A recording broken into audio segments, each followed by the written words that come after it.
क्या हो अगर आप एक ऐसी जगह पर फंस जाओ जो दिखने में तो बेहद सुंदर है, लेकिन वहाँ जी पाना ना के बराबर है। वहाँ इतनी ज्यादा ठंड है कि कुछ लोग वहाँ पर प्लेन क्रैश की वजह से फंस जाते हैं और वो लोग भूख से इतना ज्यादा परेशान हो जाते हैं कि अपने मरे हुए साथियों का ही गोश्त उन्हें खाना पड़ता है। ये कहानी एक सच्ची घटना पे आधारित है और इस मूवी का नाम है सोसाइटी ऑफ स्नो। तो चलिए कहानी स्टार्ट करते हैं, लेकिन आगे बढ़ने से पहले अगर वीडियो अच्छी लगती है तो वीडियो को लाइक करके चैनल को सब्सक्राइब कर देना। तो चलिए कहानी स्टार्ट करते हैं। कहानी स्टार्ट होती है और हम देख पाते हैं कुछ स्टूडेंट्स मैच खेल रहे होते हैं और उसी दौरान वो लोग एक ट्रिप पे जाने का फैसला करते हैं क्योंकि उन्हें वो फ्लाइट काफी ज्यादा सस्ते में मिल रही होती है। इसीलिए वो सारे दोस्त और कुछ और भी लोग थे जो उनके साथ जा रहे थे, वो सब लोग घूमने के लिए उस प्लेन में रवाना हो रहे होते हैं और वो सब लोग प्लेन में चढ़ जाते हैं और प्लेन में काफी ज्यादा एंजॉय कर रहे होते हैं। बाहर का नजारा बेहद खूबसूरत था और हर जगह बर्फ ही बर्फ थी और बर्फ के पहाड़ थे। वो लोग काफी ज्यादा एंजॉय कर रहे होते हैं, लेकिन तभी प्लेन में झटके महसूस होते हैं क्योंकि वहाँ पर बहुत ज्यादा बर्फ थी, जिस वजह से बर्फ के तूफान आ रहे थे वहाँ पर। और बर्फ के तूफान की वजह से प्लेन का बैलेंस बिगड़ने लगता है और वो काफी लोग डरने लगते हैं। बर्फ के तूफान की वजह से प्लेन में काफी ज्यादा हलचल हो रही थी, जिस वजह से वो सब लोग काफी डरने लगते हैं और अपनी सीट पे बैठ जाते हैं। लेकिन प्लेन में हलचल इतनी ज्यादा बढ़ गई थी कि प्लेन को कंट्रोल कर पाना नामुमकिन था और वो प्लेन बर्फ के पहाड़ से टकरा जाता है, जिस वजह से उस प्लेन के दो हिस्से हो जाते हैं और उस प्लेन से काफी लोग बाहर चले जाते हैं, जिस वजह से उनकी वही मौके पर मौत हो जाती है। और जो लोग प्लेन के अंदर थे उन लोगों की हालत काफी ज्यादा खराब थी, वो लोग काफी ज्यादा जख्मी हो गए थे। वहाँ पर कुछ लोग मर भी चुके थे और जो लोग बचे थे वो जिंदा रहने की हालत में नहीं थे बिल्कुल भी। उस जगह पर रात हो जाती है और सब लोग प्लेन के अंदर होते हैं। वहाँ पर इतनी ठंड थी कि सब लोग काफी डर रहे थे। वो सुबह होने की बस प्रार्थना कर रहे थे। वो किसी तरह से अपनी रात काट लेते हैं और जब सुबह देखते हैं तो काफी लोग उनमें से मर चुके थे। वो सारी डेड बॉडीज को एक जगह पर इकट्ठा कर देते हैं। उनके पास खाने पीने का सामान बहुत ज्यादा कम था, इसीलिए वो सब अपना खाना हिसाब से यूज कर रहे थे और मदद की राह देख रहे थे। वो आसमान में देखते हैं, वहाँ पर रेस्क्यू टीम उन्हें ढूंढ रही है। वो प्लेन में वो उस प्लेन को अपने पास बुलाने की काफी कोशिश करते हैं, लेकिन वो प्लेन उन्हें नहीं देख पाता है और वो रेस्क्यू टीम वहाँ से चली जाती है। वो सब लोग काफी ज्यादा निराश हो जाते हैं, लेकिन उन्हें अब भी लगता है उनके लिए मदद जरूर आएगी। उन लोगों को मदद की राह देखते हुए वहाँ पर काफी दिन हो जाते हैं और उनका खाना भी अब पूरी तरह से खत्म हो चुका था, जिस वजह से वो लोग भूख से बेहाल थे। वो लोग अपनी ही चमड़ी को खा रहे थे, अपने नखून, अपने जूते के फीते तक वो लोग खा रहे थे। उनका भूख से इतना बुरा हाल हो गया था, भूख की वजह से उनका पेशाब भी काला आ रहा था। भूख इस हद तक बढ़ चुकी थी जिस वजह से वो लोग फैसला करते हैं वो लोग जो बाहर लोग मर चुके हैं उनको खाएंगे, लेकिन काफी लोग उन्हें खाने से मना करते हैं क्योंकि कहते हैं ये एक अपराध है, उन्हें कुछ दिन और इंतजार करना चाहिए, क्या पता मदद उनके लिए भेज दी जाए। और वो लोग इंतजार करते हैं, लेकिन मदद अभी तक उनकी तरफ नहीं आई थी, जिस वजह से उनका भूख से बेहाल था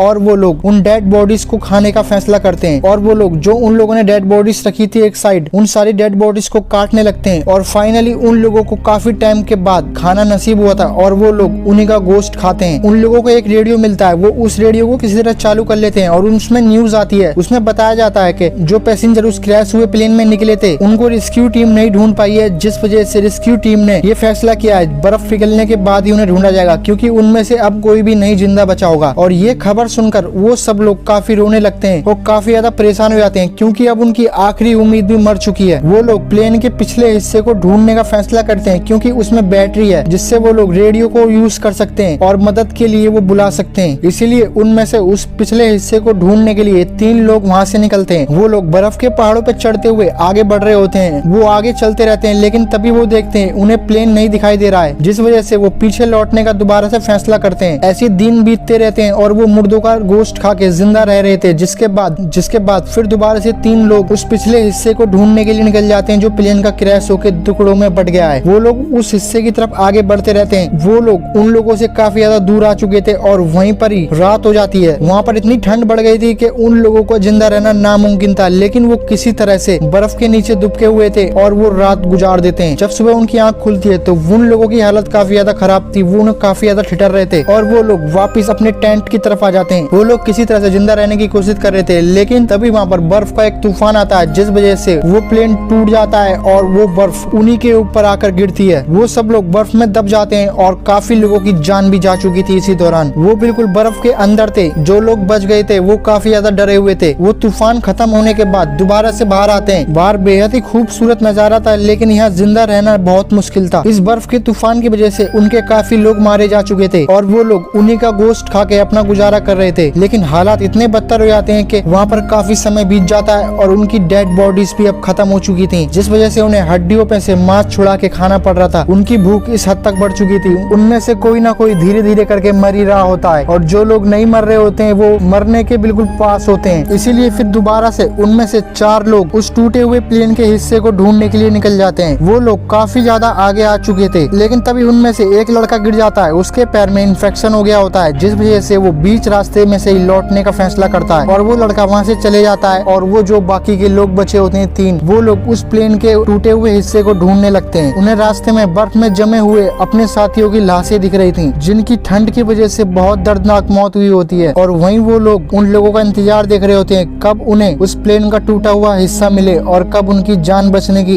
एक और आस उन्हें मिले। वो लोग वहीं उन लोगों का इंतजार करते रहते हैं और जब आखिर में वो लोग वापस लौट के आते हैं तो वो उन लोगों को बताते हैं कि उन्हें उस टूटे हुए प्लेन का हिस्सा मिल चुका है और वहाँ पर काफी ज्यादा खाने की चीजें थी और साथ ही वाइन की बोतलें और सिगरेट उस जगह पर उन्हें मिली और काफी गर्म कपड़े भी मिले हुए हैं। उन लोगों की हालत इतनी ज्यादा खराब हो चुकी थी बर्फ में रहकर, उनका मरना और जीना एक ही बराबर था। ना तो वो पूरी तरह से जिंदा थे, ना पूरी तरह से वो मरे थे। वो बीच में अटके हुए थे। वो किसी तरह से यहाँ मदद की राह देख रहे होते हैं, बस किसी तरह से उनको कोई मदद मिल जाए। और वो लोग इसी राह में जिंदा रहने की अपनी पूरी कोशिश कर रहे होते हैं कि कभी तो उन्हें मदद मिलेगी। सब लोग काफी ज्यादा खुश हो जाते हैं। उन्हें फिर दोबारा से अच्छा खाना मिल चुका था और वहाँ पर उन्हें बैटरी भी मिल जाती है, जिस वजह से वो उस रेडियो को चालू करने की कोशिश कर रहे होते हैं। लेकिन उनकी सारी कोशिशें नाकाम थी। वो उस रेडियो को चालू नहीं कर पा रहे होते हैं। लेकिन तभी उनका कांटेक्ट हो जाता है और वो मदद लेने के लिए उनसे कहते हैं, लेकिन वो रेडियो फिर दोबारा से खराब हो जाता है, जिस वजह से उनकी सारी उम्मीदें टूट जाती हैं और वहाँ पर वो लोग तोड़फोड़ करने लगते हैं। वो लोग बस अब अपनी मौत का इंतजार कर रहे थे, क्योंकि अब जीने की कोई भी वजह नहीं थी उनके पास। रेस्क्यू टीम भी उन्हें बर्फ पिघलने के बाद ढूंढेगी, क्योंकि उन लोगों ने मान लिया है कि वो लोग अब मर चुके हैं। वो उनकी लाशों को ढूंढेगी। वो लोग बर्फ में ही मस्ती कर रहे होते हैं, क्योंकि उनके पास अब कोई भी चारा नहीं है। उन्हें यहाँ फंसे हुए पूरे 2 महीने से ज्यादा का वक्त हो गया है। कोई भी उनकी मदद नहीं करने आया है। यहाँ पर 2 महीने मायने रखते हैं। 2 महीने उन लोगों ने यहाँ पर किस तरह से काटे हैं आप अंदाजा लगा ही सकते हैं। जिसके बाद वो लोग वहाँ से निकलने के लिए मदद लाने के लिए कहते हैं और उनमें से 3 लोग जाते हैं। वो सारा सामान लेके जाते हैं जिससे वो उस बर्फ के तूफान में आराम से सरवाइव कर सकें। वो खाना पानी और जैकेट रख लेते हैं, जिस वजह से वो उस बर्फ से बच सकें। और वहाँ से 3 लोग निकल जाते हैं। वो लोग बर्फ के पहाड़ों पे चलते जाते हैं और वो काफी ज्यादा आगे चले जाते हैं। वो लोग इतने आगे चले जाते हैं कि उन्हें आगे पहाड़ दिखाई देने लग जाते हैं जिन पे बर्फ नहीं है। और वो लोग बोलते हैं कि आगे बर्फ नहीं है और वहीं हमें राहत मिल सकती है, वहीं हमें कोई मदद के लिए मिल सकता है। लेकिन उनके पास खाना बहुत ज्यादा कम था, जिस वजह से उनमें से एक वापस जाने का फैसला करता है, जिससे उन लोगों को खाना मिल सके और वो अपना सफर जारी रखें। एक लड़का वापस अपने टेंट की तरफ चले जाता है जहाँ बाकी के लोग हैं और वो लोग उस बर्फ में आगे बढ़ते रहते हैं पहाड़ों के ऊपर चढ़कर। ये नजारा बेहद खूबसूरत था, लेकिन जानलेवा ठंड थी वहाँ पर। वो लोग आगे इतने ज्यादा चले जाते हैं कि आखिर में जाके बर्फ खत्म हो जाती है और वो लोग वहीं पर ही अपना टेंट बनाकर सो जाते हैं। और उन लोगों की हालत काफी ज्यादा खराब थी। वो किसी तरह से अपनी रात गुजार लेते हैं और सुबह जब होती है तो वो लोग नदी में पानी पी रहे होते हैं। लेकिन तभी उनकी नजर एक आदमी पर पड़ती है और वो लोग उस आदमी को देखकर इतना ज्यादा खुश हो जाते हैं कि उनकी खुशी का ठिकाना ही नहीं था। वो लोग एक पेपर पे लिख के एक पत्थर में बांध के उस आदमी की तरफ भागते हैं और उसमें बताते हैं कि वो वही लोग हैं जो प्लेन क्रैश में फंस चुके हैं। वो लोग अभी मरे नहीं है, वो लोग अभी जिंदा हैं। और वो आदमी उन दोनों की मदद करता है और वहाँ पर रेस्क्यू टीम को भी इन्फॉर्म कर दिया जाता है कि जिन लोगों को वो ढूंढ रहे हैं, मरा हुआ समझ रहे हैं, वो लोग अभी जिंदा हैं। 2 लड़के जिंदा बच के यहाँ तक लौटे हैं और बाकी के साथी उधर ही हैं। और जल्दी ही ये खबर न्यूज में भी फैल जाती है। वो लोग उसी रेडियो में न्यूज सुन रहे होते हैं। उन्हें बताया जाता है कि जल्दी ही उनकी तरफ मदद आने वाली है, जिससे वो लोग काफी ज्यादा खुश हो जाते हैं और वो लोग सब तैयार होने लगते हैं। और वहीं वो दोनों पेट भरकर खाना खाते हैं। उन लोगों ने काफी टाइम बाद अच्छा खाना खाया होता है। इतने सारे लोगों में से केवल 16 लोग ही जिंदा बचकर वापस निकल पाएंगे यहाँ से। जल्दी ही वहाँ पर मीडिया आ जाती है और हेलीकॉप्टर और रेस्क्यू टीम भी आ जाती है। वो लोग अपने साथियों के पास उन्हें ले जाते हैं। उनके साथी हेलीकॉप्टर को देखकर काफी ज्यादा खुश होते हैं, क्योंकि फाइनली उनकी जान अब बच चुकी है। उनकी खुशी का ठिकाना नहीं था। वो हेलीकॉप्टर में से उनकी वीडियो शूट कर रहे होते हैं कि वो कितने ज्यादा खुश हैं। रेस्क्यू टीम उन लोगों को रेस्क्यू कर लेती है और अपने साथ ले जाती है। वहाँ पहुंचते हैं तो जब अपने देश में वो तो उन लोगों का खूब जोर जोर से स्वागत होता है, क्योंकि उन लोगों ने मौत को चकमा दिया है। और फाइनली उन लोगों की अब जान बच चुकी थी। उन लोगों को हॉस्पिटल ले जाया जाता है, उन लोगों का इलाज किया जाता है और आसपास मीडिया उन लोगों का इंटरव्यू ले रही होती है। वो लोग काफी ज्यादा फेमस हो चुके थे अब, लेकिन वो लोग अपना आप को हीरो नहीं मानते हैं। पब्लिक उन्हें हीरो मान रही थी। वो लोग बस इतना जानते हैं कि उन लोगों के साथ एक हादसा हुआ था और उनकी जान बच गई थी। ये 1972 की एक सच्ची कहानी है और ये मूवी 2024 में भी हाल ही में रिलीज हुई है। मूवी का नाम है सोसाइटी ऑफ द स्नो। तो कैसी लगी मूवी कमेंट करके बताना ना भूलें। अगर वीडियो अच्छी लगी हो तो वीडियो को लाइक करके चैनल चैनल को सब्सक्राइब कर दें। मैंने मूवी कम से कम समय में आपको समझाने की कोशिश करी है। वैसे ये मूवी 2.5 घंटे की है पूरी। अगर आप इसके इंट्रो विंट्रो को हटाओगे तो 2 घंटे की पूरी मूवी है ये, और मैंने आपको काफी कम समय में समझाया है। उम्मीद है आप लोगों को समझ में आ गई होगी इसकी कहानी। तो चलिए अब नेक्स्ट वीडियो में मिलते हैं। मूवी एक्सप्लेन्ड इन हिंदी।